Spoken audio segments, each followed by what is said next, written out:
Now we reach the interview stage of the November meeting of the Business Insights Networking Group. This month, our very own Pete Allison will be chairing a Q&A debate about flexible cultures. Pete is joined by Vicky Henderson and Glen Maxwell-Heron. So over to you, Pete, Vicky and Glen for the next 25 minutes or so, and I'll alert you with about 5 or 10 minutes to go, if that's okay. Over to you. Thanks, Guy.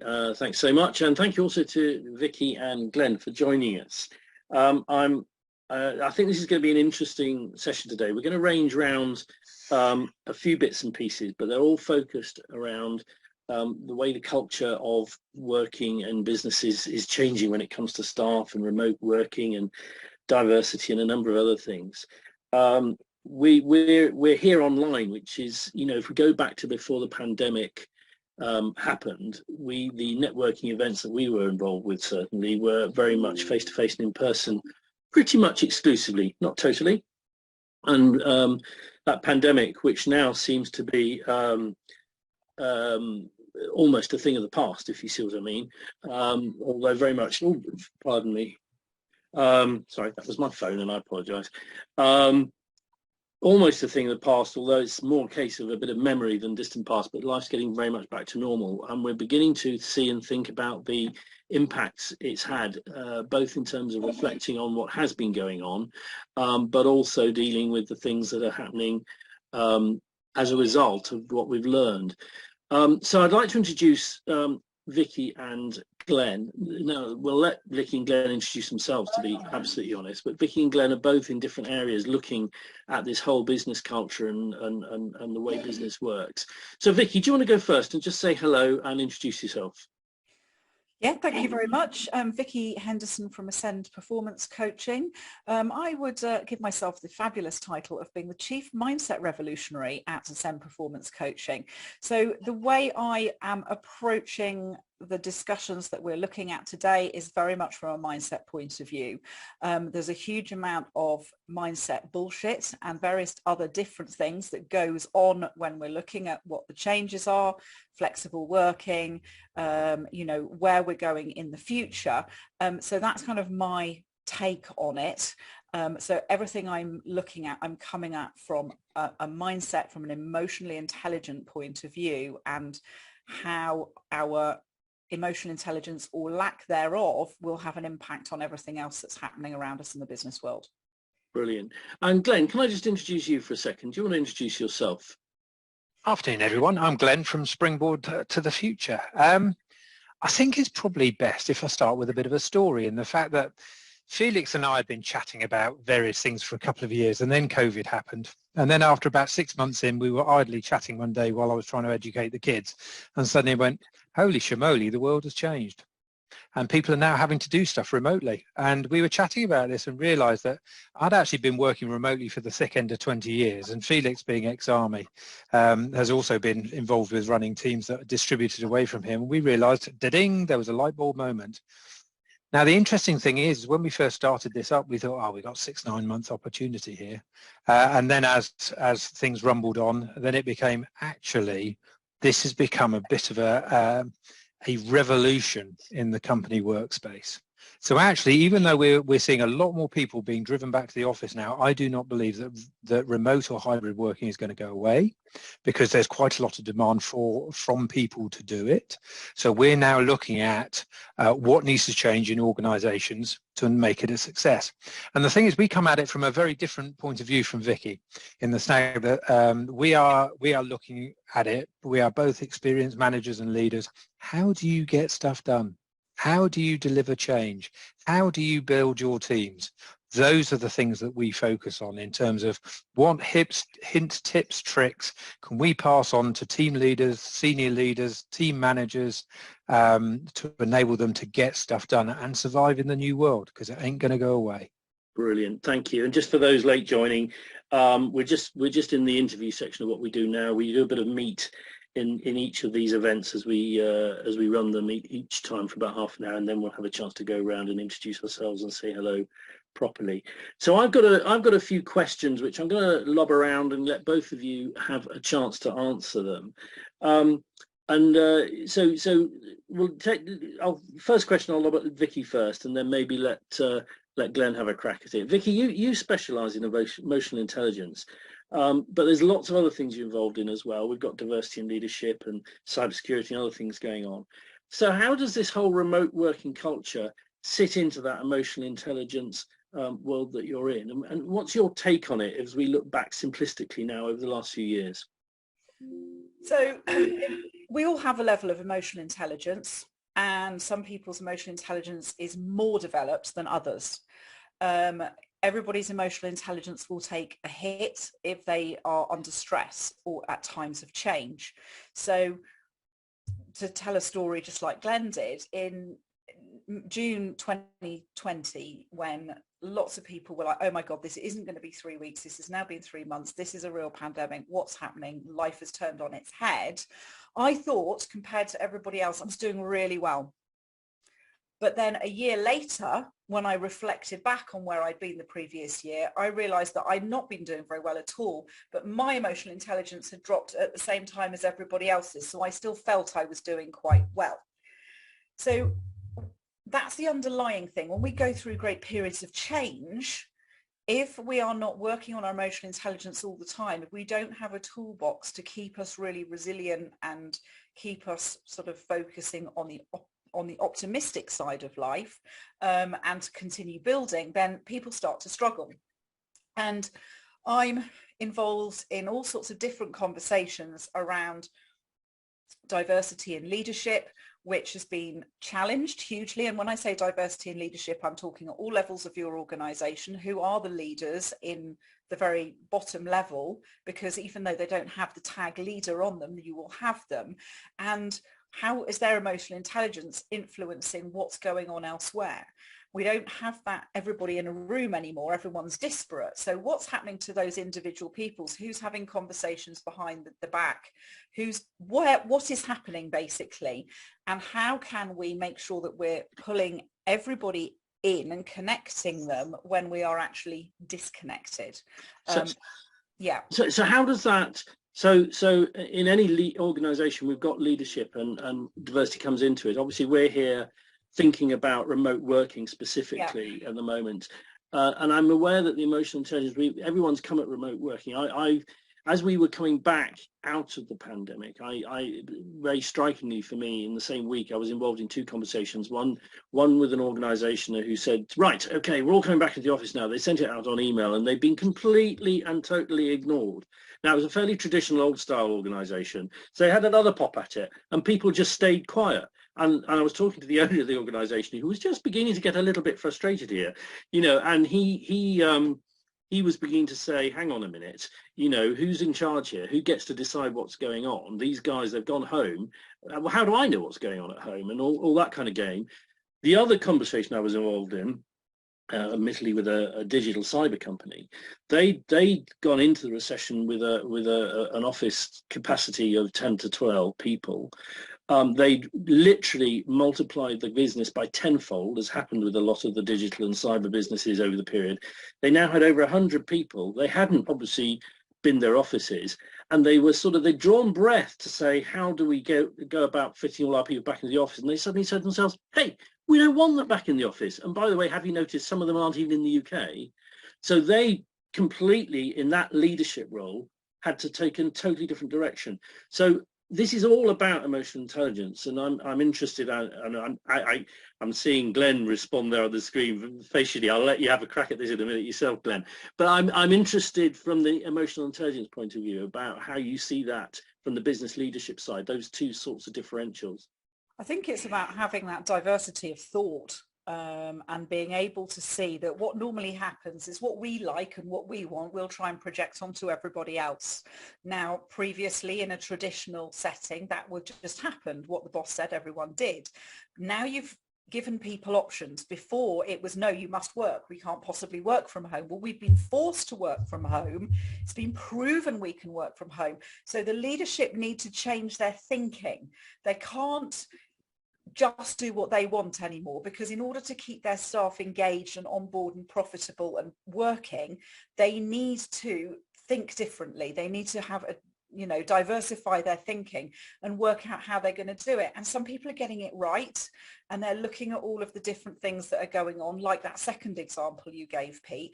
And some people, like your first example, aren't getting it right, because at the end of the day, the leadership need to be getting their head around that expectations have changed, needs have changed, wants have changed. And it's a really tough market to recruit in.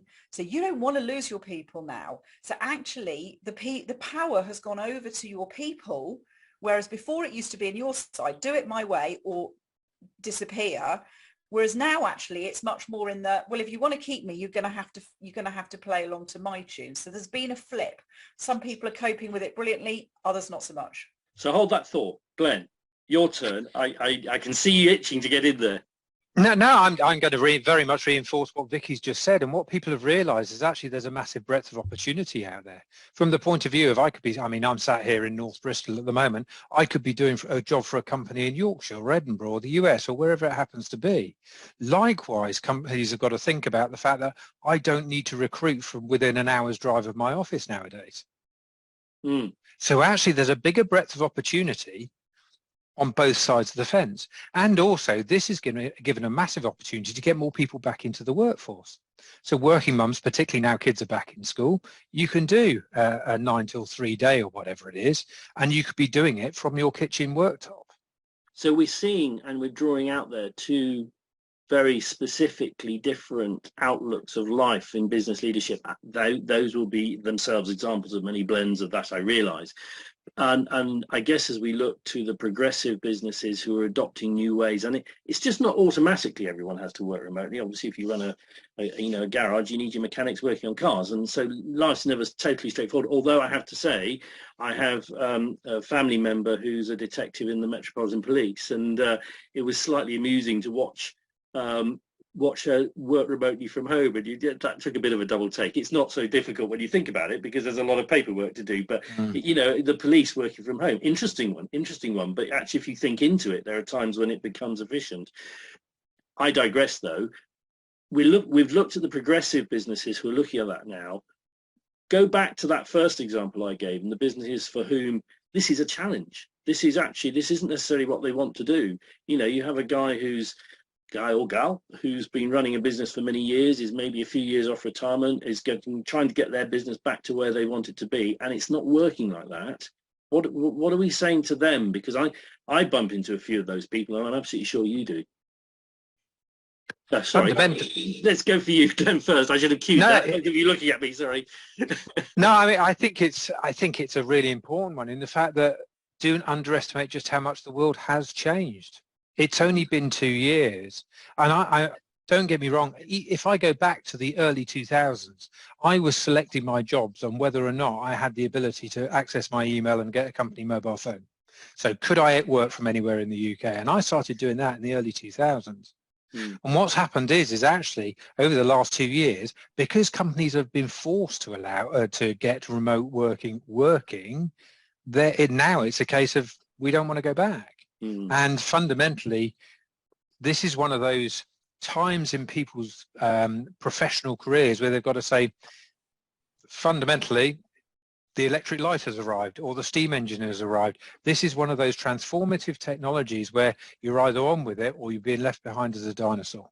Really, I mean, we had a very interesting point that John put into the comment about we'll see what happens when the recession really bites. I'm actually with you, John. I do agree with Vicky that the power base has definitely shifted towards the employee, and as the economics change, it may well come into balance. I mean, I'm watching the papers every day and the business news sites every day, watching companies very much as they approach those headwinds coming in, reverting back to what they wanted to do before, and it's going to be very interesting to see where the power balance sits when we eventually come out the other side. So that's, yes, and I agree, and I think that's important. And I want to pick up something which I know is another area that Vicky's working on. So rather than necessarily, Vicky, just fire that same question back at yourself, I'm going to take you in a slightly different direction. When we think about diversity of leadership, and we've mentioned that a couple of times already now, you know, we leap and we immediately think of LGBTQ, and we think of colour, you know, people of colour and what have you. But of course, when the area we're talking here, the diverse leadership is also about culture people have grown up in and the cultural changes that are going on, which may or may not have been something you were comfortable with. It certainly wouldn't necessarily be something that you can control. So with almost by definition, a lot of businesses that have grown up, that are more mature businesses, are owned and run by people who are a little bit older and a little bit, and sometimes less able to deal with cultural shift change. But we're talking in this flexible remote working thing about something that is significantly about cultural shift change. So what is the message? What is the thinking that goes out to those senior business leaders who maybe are struggling with this, who maybe are saying, this isn't the world I want to be in? What do you make of that, Vicky? It's a really difficult one, and we were talking about it's actually something we're going to be looking at next week, in that there is a certain generation who have always come into work, they've always been in the office, that's all, that up until 2 years ago, 20, 30, 40 of their working years, that's what it was. And then you've got the new generation coming through who have very, the average time they're going to spend in a job is 2 years for the new generation. They have different wants, different needs, different expectations. They're more tech savvy. In some ways, they're a lot more flexible. And that's one of the really big things in emotional intelligence. The more emotionally intelligent you are, generally speaking, the more behavioral flexibility that you've got. Even though we look at that, there are still going to be people who don't like change that much and it feels uncomfortable. But the only thing that's certain is that stuff is going to change. And I think what's caused senior leaders who are of a certain generation is that it's been forced upon them. It's not a choice to change and make these radical changes. The changes have been forced. So it feels really uncomfortable and it's totally out of your control. And that leads to frustration, anger, etc. that goes with it. Then there's that shift in the power balance, potentially. Is that power balance shifting back again because people don't want to pay for their own electricity whilst they're at home? Quite possibly. So they might shift back again. But it's about being able to have that flexible mindset. And this is I'm not putting people down. It's just a different generation. But that generation are also the people who tend to shirk away from or not feel confident with engaging in coaching, engaging in mindset change as much. They're less open-minded potentially, not everyone, but a lot. And it feels really horrible place for them to be. And actually, if you feel you're struggling with that, you're going to then project that out and assume that you've got other people who are struggling, and you might well have. And it's about finding the way through that, because it's not going to be easy. So actually at this point saying, yeah, we do need to engage someone else to help with this, to kind of, make those changes. Are people going to be able to do that? I don't know. I mean, John was saying about the agreements that he's got with his staff, where they just said, you've either got to come back or you've got to go. But not everybody can necessarily take that risk. It depends on the size of the organisation. So it's a really difficult one. But I think if we're going to move forward at the speeds that we're moving forward with the change we've got at the moment, that those people who have traditionally found change maybe a little bit uncomfortable are going to have to find a way to get comfortable with it and sort of seek a compromise that works for everybody. Okay, yes, and I think that's good, and I think you're right, and what you've been looking at there is the approach of the senior management to the role in terms of their own perspective. But I want to ask Glen to take that in another same subject, slightly different direction of travel there. Those senior managers are also going to now have to learn and deploy management techniques that actually are akin to dealing with remote working people. And again, early in the pandemic, I was involved in a couple of conversations with people who had teams who'd gone remote. And one of them one day, anecdotally, over a cup of coffee, actually said to me, "Do you know what?" He said, "This is, we're sorting all this out and we're all learning how to do this." But he says, "It's one thing is really interesting here. There are people, all the staff have gone and working from home. I'm getting a really clear picture really fast about who's getting in there, getting the job done and actually being focused on the business, and who's gone home and kind of switched off and kind of having a nice bit of a holiday." He said, "And guess what? Guess who's going to be getting the promotions and driving forward in the business?" This is a really good way of clarifying for me who's doing their job. Now, that was early in the day, and obviously that's a very unsubtle way of attacking it. But it does drive home the fact that remote working is a very different management style to working with a group of people who end up around the water cooler or in the boardroom for a team thing. So, Glenn, what's your take on how are we moving forward that management change style? Is there? I mean, it's going to be a big old wide picture. What do you see about it?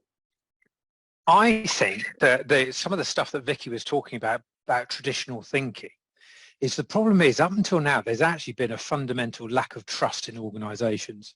They relied on the fact that you turned up for work at 5 to 9 in the morning, disappeared off at 1 minute past 5, and you had notionally got your job done during that period.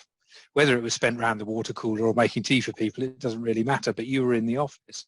And the snag is for a lot of people that having people in the office is very much a control thing. I control my empire because I've got it right in front of me. Whereas, of course, when everyone sat at their desk and the business owner is sat there looking at his laptop going, I can't see or hear anything. Am I sure anything's really going to be going on? I mean, for some areas of the business, measuring performance is easy. So my wife is the other side of this wall. She runs a team of 8 people. Her team process 12 to 15,000 invoices a year, running an empire of 8 schools.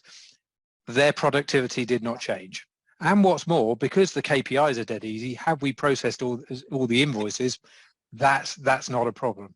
The problem is for a lot of jobs like project management, writing code, copywriting, how do you measure productivity and impact? There's a lot of work going in at the moment in terms of what KPIs do we need for people going forward that allows us to say who is actually producing the right outcomes so that we can take the organisation forward. And that is what I think is holding us back in terms of wider adoption, because people don't trust what they're seeing. So I'm going to ask one last question of both of you, and then we're just going to open it up a bit and see if anybody's got anything they want to lob in for good measure before we fully wrap up. But the question I'm interested in, what I'd like to do is ask you to gaze into your crystal ball, because that pandemic, you know, it March 2019, if I'm right in saying that's when it kicked in, and it was there and it was with us, and we learned and we thought and we did what we did through until somewhere towards the back end of 21, and then it all began slowly to come back together, and can't necessarily say it is back together yet, but we're on that journey. But if you measure that's from 19, 20, 21, 22 and a half, so we're sort of 4.5 years into an experience. I've got that right, 3.5 years into an experience. That's a very short time frame in any normal sense of measuring, of defining, of learning. That's an incredibly short time frame. I want you to gaze into your crystal ball and tell me in sort of 5 and in 10 years time, what's this going to look like? Are we all going to be back in? Is nobody going to be back in? Obviously neither of those are quite right. You know, what's the blend going to look like? Are we going to see it's a better thing to do? What's your take on what it's going to look like in 5 or 10 years time? I'll ask Vicky to go first there. Oh no! Sorry about that. Put me on the spot. It's a really interesting question, and I think there are going to be companies who stick with it, embrace it, and make it part of their culture going forward. And I think there are other companies who will revert back to maybe not completely as they were before, but as close to possible as they were before, just because of company needs, etc. And then I think at that point, you will then start to attract different people. So the companies that have stayed hybrid will attract people who like that way of working. The companies who haven't will then start to attract people who actually don't like this way of working. And there are people who don't like this way of working. There are extroverts out there who hate being at home on their own, and they want to be in an office surrounded by people because that's what energizes them. And there are other people who that just doesn't work for. And I think through HR and through recruitment consultants I'm talking to, that there's lots of people who are thinking about the package that they are offering to people going forward, what's going to attract the right people for them, what's going to allow them to retain their staff, because it's almost like the horse is already bolted before we're shutting the gate on this. We've been forced to bolt, and now we're having to retrospectively look at it. So I think it will be very interesting. It will also be defined, I think, also by how long the cost of living crisis goes on. If people are having to you know, heat their homes all winter and it's costing them a fortune. Well, actually, I might go back to the office and they can pay for that. Interesting. So it's very difficult to look into the crystal ball. I don't think we will ever go back to where we were before. But what the big horrible quote is, the new normal will look like going forward, I think is going to be very company specific. So Vicky's got a very cloudy crystal ball. Yeah. Glen, what does yours look like? I think Vicky's raised a really important point in the fact that, unfortunately, events that have happened a mere 2-day drive away in Eastern Europe are actually going to have a wider impact than perhaps we realise. And when taken in with other things, it really does depend on what the economic headwinds look like. I'm with Vicky in terms of, I think there will be two tribes. There will be companies that try to go back, the Goldman Sachs of this world, the Morgan Stanleys of this world, who are very, and the Apples of this world actually, who are going back to a very centralized, controlled model. Whereas you've got other companies, such big companies such as Unilever, who are being far more democratic about this and actually devolving decision making down to a more local level. And it's going to be really interesting to see who succeeds or fails. And I think it's going to be very environment specific and very team specific as well. But the overarching thing has got to be the economics. Brilliant. Well done. Well, that's interesting. Does anyone have any questions they want to lob or thoughts? Because I know Jill has, and John, you've had a few thoughts in John Attridge. That is, you had a few thoughts in the thing. But let Jill go first. You got her hand up first. Jill, what's your thinking? Well, the first thing to say is that Zoom's not only blurred my background, but it now seems to have blurred me as well. So that's an interesting feature. I guess my question is, and it is a bit crystal ball again, is do you think that the companies that are struggling with this change are also going to miss out on the opportunities as we move into a marketplace where the jobs that exist today are not the jobs that are going to exist in 5-10 years time, as the predictors are telling us? So is some of this about the longer term health of these companies as well as how they handle what's happening in the current situation? Unfortunately, traditional thinking tends to extend across most areas of somebody's expertise. So if they can't grasp the opportunity now, I would absolutely support your question that, yes, if the world is going to change, they're not going to be at the forefront of it. John, you've obviously got John Attridge, you've got some fairly clear thinking going on from your experience. What's your take on all this? Yeah, there's some good points, and it's easy to make points if you're not immersed in the actual situation. So you can be an observer from afar and make stand back and see the wood from the trees. I get that point of view, but if you're actually immersed in it, and it can be a different thing. I think it's still going to be horses for courses. The example I used before is we have customer service teams, and we find a competitive environment where the people actually eyeball one another is far more conducive both for the person as well as the outcome if they're in a central hub rather than remotely working.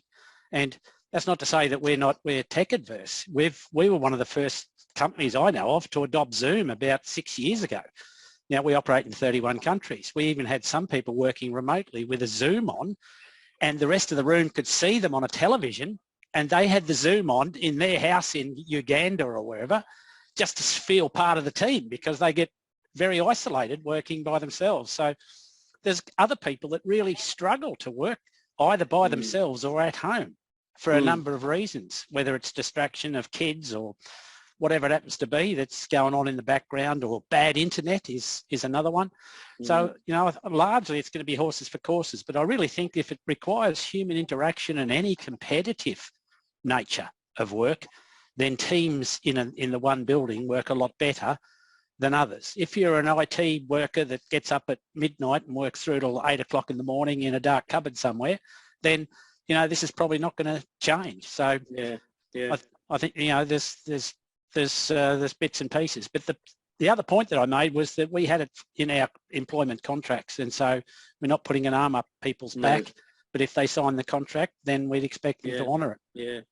So I'm just going to go to Guy because he had his hand up, and then David's just put a good point in the text in the chat, so we'll go with there. But Guy, go first. Yeah, I mean, obviously to my mind it is fairly sector specific anyway, in the fact that Airbus can't make wings for planes if they're all separate in various little houses and things like that. Hotels can't operate with people remotely.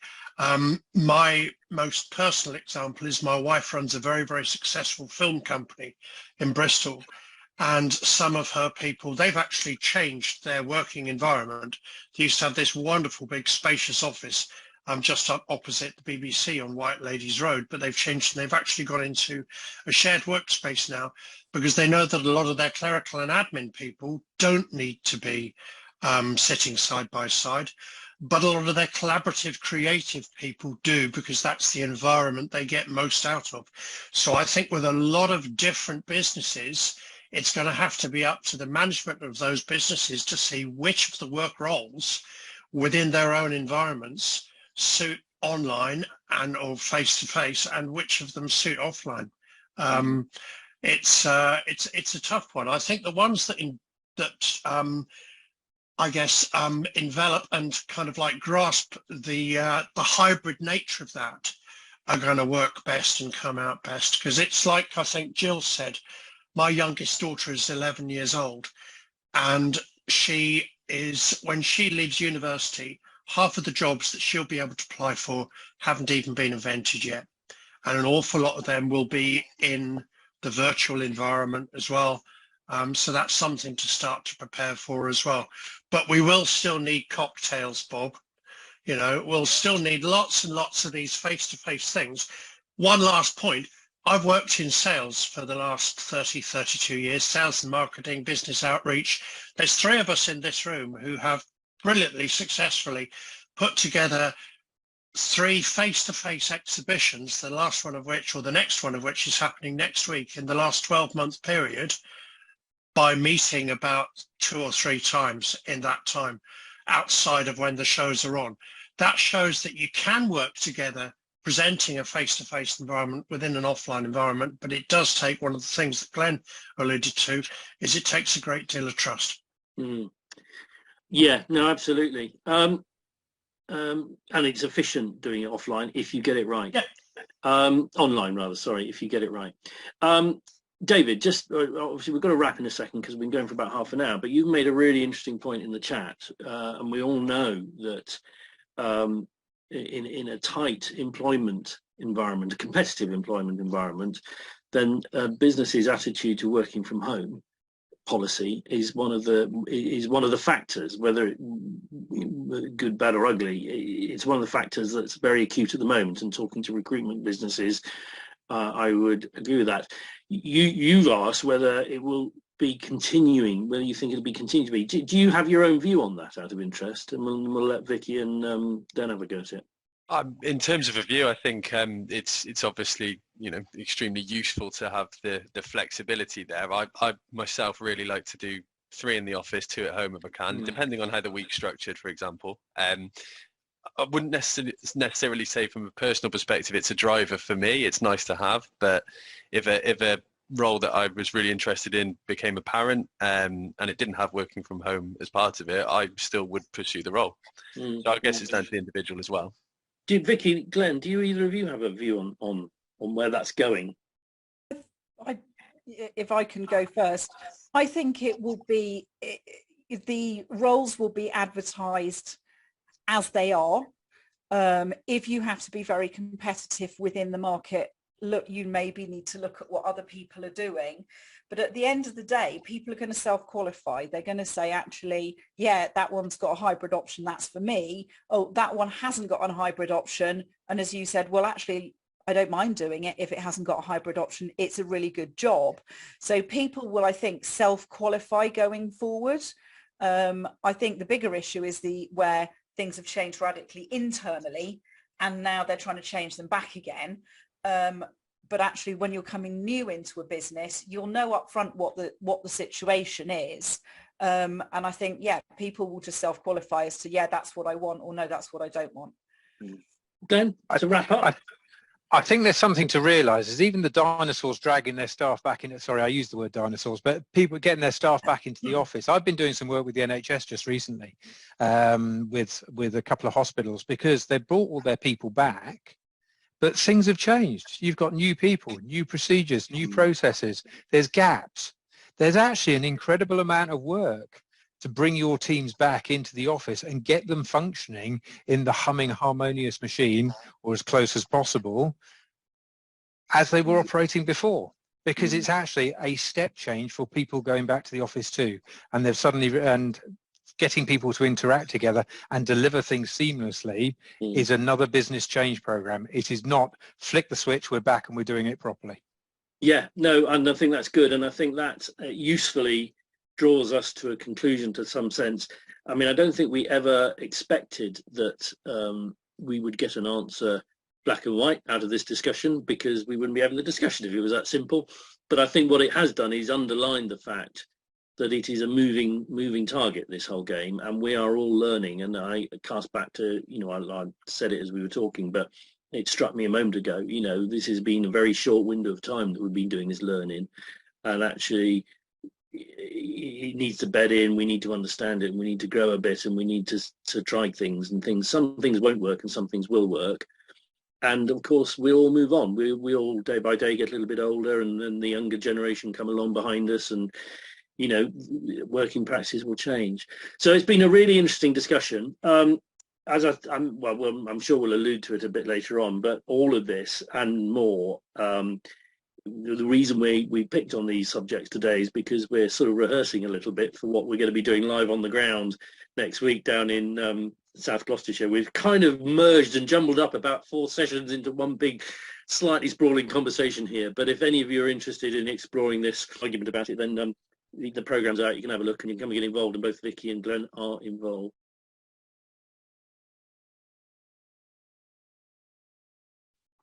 Now it is the business exercise. We come to the fun part of the session, where we'd like to hand over to Jill Smith from Business Kitchen, who will explain what happens next. So hi Jill, how are you and what have you got for us today? So today's challenge is thinking around what you've heard from Vicky and from Glen and from others. I'm going to put you into breakout rooms, probably be 3 of you in each breakout room, I think. Discuss which of the current changes present opportunities for your business. Because we want to focus on the positives, not on all the negatives that are around. I don't want you to go away with a negative feeling. I want you to go away with lots of good ideas. So discuss the changes, what opportunities are created by the current situation for your business, and maybe learn something. You're going to have sort of 10 minutes and the breakout room invitations are coming now.